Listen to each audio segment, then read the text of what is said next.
Hello, everybody, and welcome to the Responsible AI Report with the Responsible AI Institute, where we are speaking with some of the leading voices in responsible AI. I'm very excited. We have Amy Challen joining us today. Amy, thank you so much for joining us on the show. Thank you. Good to be here. I'm very excited to have the opportunity to chat with you. Of course, you are the global head of AI at Shell, and Shell is a member of the Responsible AI Institute. So you really come at this field with a wealth of experience. And with these conversations, I always love to start with kind of what's happening in the space. As you well know, there is so much happening across the AI landscape in AI and responsible AI and just what's happening in regulation and innovation as well. There was a recent article by Thomson Reuters that announced that the US government commission will push for a Manhattan Project style AI initiative through public and private partnerships. And this proposal aims to support technological innovation in artificial general intelligence by recommending government funding and streamlined development strategies. So I would love to hear your thoughts on this, Amy. This article draws a parallel between the potential AI race as well as the Manhattan Project. How should we think about the ethical considerations that are involved when developing both AI as well as AGI? Yeah, well, I think it's an interesting approach, isn't it? Because I think it's definitely a role for everyone to play, and particularly governments, in making sure this goes right, even if we see most of the innovation coming out of private companies. And the other thing I'd say is I think it's really important to make sure that it's the people who are developing this who are driving the ethical framework as well, because too often you get this situation where you have people who do something and people who regulate it. And for as long as they're separate, or it turns into some kind of battle or sort of a conflict where someone's trying to outwit each other, it's going to be the wrong way. So what I really liked about the way we've done it in Shell is that I've been responsible for driving, and my colleagues we've been responsible for driving AI ethics, risk, and compliance, as well as being the ones who are responsible for the AI strategy and delivery. So it means that it's definitely fully integrated.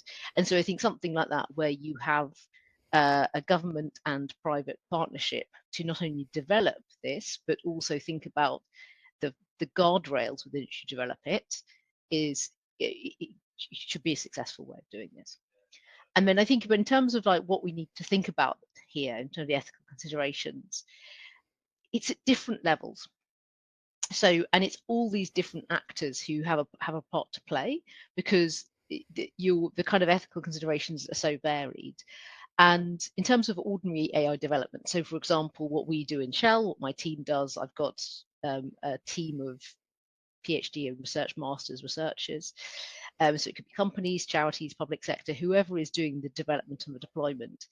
You need to ask yourself questions as you go about developing this. It's really important that people who are at the coalface of doing this are really asking questions about what are we doing, why are we doing it, should we even be doing this, will the AI we create be a force for good, how do we avoid making mistakes, because often unethical AI isn't deliberate, it's just we've made a mistake or done something slightly stupid. And you also ask yourself, you dig deeper and ask about unintended consequences. If we do it this way, what could possibly go wrong? Let's map out all our stakeholders. Let's map out these different. So it's proper risk analysis as well. And then you've got what else could happen, because obviously we could do things with the best will in the world, but then bad actors could take advantage. And we see this with things like ChatGPT. ChatGPT isn't meant to be used for phishing, designing phishing emails, but I'm pretty sure it has been. So you've got a lot of people who will be using these very powerful foundation models and misusing them effectively. So then the question is, if you're developing this, how do you minimize it? How do you minimize access to bad actors? And how do you try to make sure that when they are used this way, it's flagged or it's minimized? And obviously there are all sorts of safeguards that people put in place, and then someone starts trolling the system to try and to try and undermine it. This is going to be a constant battle, because whenever you have a technology that does something, there's always going to be someone who finds a way to undermine it. And then there's a kind of a much bigger consideration, which is less about these individuals who develop AI or use AI, and it's about the impact of so many thousands and millions of people's actions. And that's the one where I really see you need governments and civil society to step in and say, just have this regular conversation around who are we and what are we doing and how do we want to live? Because there's a macro impact of all of this, sort of politically, socially, environmentally, economically. So, for example, the power usage required to develop loads of foundation models. Right? That most of them won't be carbon neutral at all. Now, they could have huge benefits, and as an energy company, we look at this quite carefully. But you might ask yourself how many different foundation models do we need, given that you can use one for so many different purposes. And then there's a risk of monopoly power as well. If you don't have lots of people developing, say you restricted it for some reason, does that mean that a very small number of companies end up owning the most used ones in the world? Do we have monopoly power?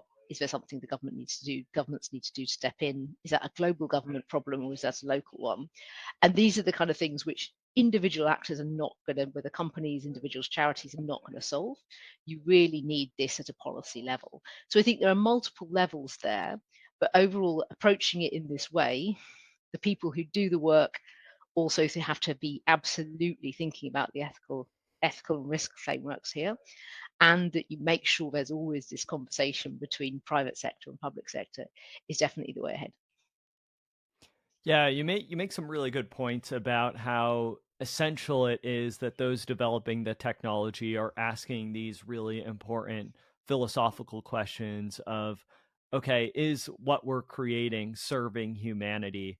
And also figuring out all these different levels that you were talking about as well is such a key component of this. I'm wondering if you could dive into that a little bit deeper as well. How do we prioritize all of these risks when there are so many, and how do you see this being addressed by different countries? I know that you were talking about the global level versus the local level, so how could it be addressed based on different countries and kind of different population sizes as well? It's an interesting one because people are taking different approaches. And while you see a lot of activity over the past 5 years in terms of governments holding summits or publishing guidelines, there's actually very little in terms of actual hard law that comes out specifically about AI. But first of all, to answer the risk question, one question I always have is, are these risks so different to what we've seen before? Because I think in the media we've seen, particularly in the past 5, 10 years, people often flag um, something that's gone wrong or some kind of scandal as being an AI generated piece. And when you look at it, often it's not AI, it's software, business rule based software, or it's standard statistics. It's not actually AI in the way you would think about it now. Which is not to dismiss that there are risks specific to AI, or more often perhaps risks that AI exacerbates. It's just that you've got to think of it often in terms of an overall digital technology risk framework, because there's so much which overlaps with that already. And I'm just thinking about things like data privacy. I think lots of AI does exacerbate problems of data privacy, but it was already a problem before, even if you're just using ordinary software and hardware and business rules around it. So I'm always quite careful about looking into things saying, was that actually an AI problem? Was that something else? I think what we've seen with the widespread adoption of generative AI is some of these pieces do look a bit more new. So we see a lot more sort of fears around copyright violation, um, data leakage is definitely, sort of confidential data leakage is definitely increased. But again, it's the reinforcement of existing guidelines, existing laws, existing kind of ethical principles, and just being less naive, I think, sometimes. So, for example, what I've seen is that in many companies, there's no company is not is all large companies have rules and regulations around what company information you can put on public websites, for example. It's like it's IP leakage, it's confidential information. But when something like ChatGPT comes out or Google Translate, people get very excited because it's a tool people can use, and they just don't think. They just sort of put their contract on there and think, look, I can translate it really quickly, or what can ChatGPT do to summarize this? So often it's a re-articulation of existing guidelines around risk that we need to look at. So I often see that and we've got to remember there are many laws and guidelines around this already. We have, for around data in Europe, we have GDPR, which is a very powerful piece of legislation. Some countries already have very strict rules around what information technology you can implement. For instance, the German IT Security Act requires things like employee consultation for IT implementation already. So that will cover AI as well as other types of software. So there's quite a lot there already designed to cover this. So I think in terms of risk prioritization, the way some countries have gone about this is, for example, the EU has really heavily prioritized individual rights with the EU AI Act. They've really thought about what are the kind of things that could harm individual human beings. And that is stuff which relates to, for instance, HR decisions around employment, around the criminal justice system, around freedom and sort of personal information. And I think that makes a lot of sense. I think that's often when we talk about risk, people are really thinking about harm to humans in the first instance, directly. And then there are other things around that. The second layer of that is often, like I was saying before, about macro harms. Like you've got individuals, but then what happens to society as a whole if, for example, you find job markets affected by this, or political influence in elections affected by this. These are all monopoly power from tech companies, for example. These are all things which do affect people, but it's a much more to macro level. So these are kind of pieces that can be addressed. Have to be addressed more at a country level. But for the individual level, it's and for a lot of the stuff we look at, we think about the individual, we think about the system that's involved in. And so, I mean, if I think about what I've seen in different countries around this, they're always building on the foundation of a legislation they already have and their approaches towards technology law, technology risk, um, economic dominance and monopoly power in particular. And then it's also like state stability. So if we look at China, there's actually a lot about individual rights in the AI legislation there, but it's also about stability and about the sort of state mandate.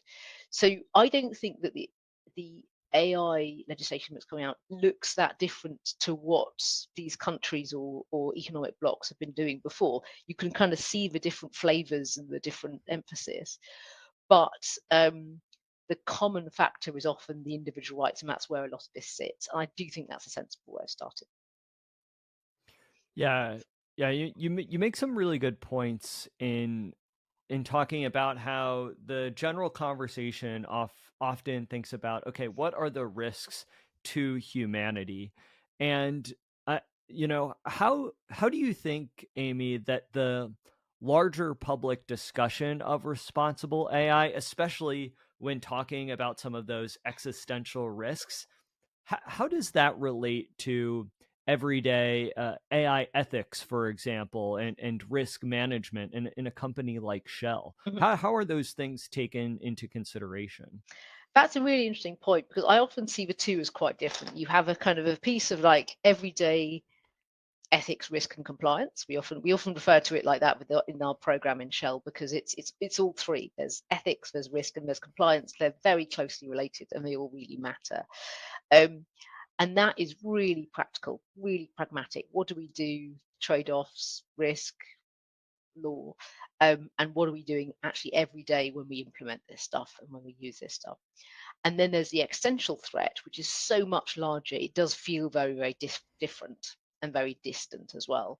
The policymakers seem to be working and talking at different levels. So, for example, the EU AI looks to me like something which is quite pragmatic. It's really grounded in the everyday of what can AI do and what can AI not do, and where do we have to be really careful. And that's very much that pragmatic piece, which is not existential at all. It's just about let's make sure that things are okay.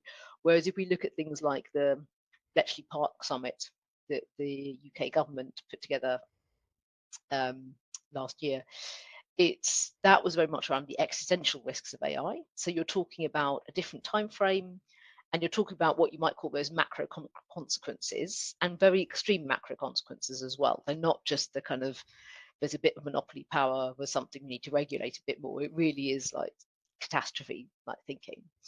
And it's a really interesting one because I didn't see the public debate as focused on existential risk until maybe a bit over 5 years ago in AI. I just didn't see. I was an academic working in applied data science years ago, and this just did not come up. And it's really interesting to see how people have um, evolved the view, the public has evolved the view that this could be an existential risk. Because I think my very personal view, and this is definitely a personal view, not any kind of institutional view, is that I don't see the same large existential risk. At least I don't see it as being more of an existential risk than many of the other technologies we invest in, all these lab sciences, all these other technologies. I think they could all have existential risk. Um, but it's not obvious to me that AI is the only one to be focusing right now, because it just doesn't, that there could be all sorts of catastrophic consequences. So it's worth thinking about. We should always be really clear about what our boundaries are and what we think is acceptable and not, because obviously that's how we generate, it's going to guide us in our creation and development of these things. But I think we shouldn't focus on the existential debate to the exclusion of the really pragmatic day-to-day implementation and risk, because it's the latter piece which, it certainly in the short run, will affect more people. And the other risk, of course, is that if you just focus on the existential risk of AI, you forget about the existential risk of everything else that we're doing, and there's plenty of other existential risk we should be concerned about. So I mean, that's quite a personal view. But it's I've seen the public debate evolve a lot over the past 10 years, and it's very interesting how different flavors of risk emerge at different points. I don't know if you've seen the same thing, but it's, Yeah, you make a really good point, Amy, about how sometimes we're always concerned with, okay, what are the risks of AI, that it kind of blinds us to, as you were mentioning, a lot of the other risks that are present in various other technologies. So it certainly gives both myself as well as our listeners a lot to think about in just how do we assess risk when it comes to AI, both in a pragmatic way and then also looking at it in as a whole as well. I cannot thank you enough for taking the time to join us on the show today, Amy, and not only for taking the time, but I really appreciate the work that you're doing. It's because of leaders like you that we're able to get traction and also able to learn about how this technology is developing, how it's impacting our way of working as well. So I can't thank you enough for taking the time to join us. Before we sign off, I'm wondering if you could just share with our listeners where they can find out more information about you and about the work that Shell is doing. well, I go to the Shell website, and we have some sections on Shell and digitization where we have some selection of some of the very exciting projects we've been working on, and we've been implementing this for a long time. So we have some very mature, quite advanced technology there, and we're always developing more. So yeah, have a look at that, and do get in touch if you're interested. Great. Well, I'll make sure to include the link to that in our show description. So, viewers out there, all you have to do is scroll down, click that link provided. Amy, thank you so much again for joining us. Thank you.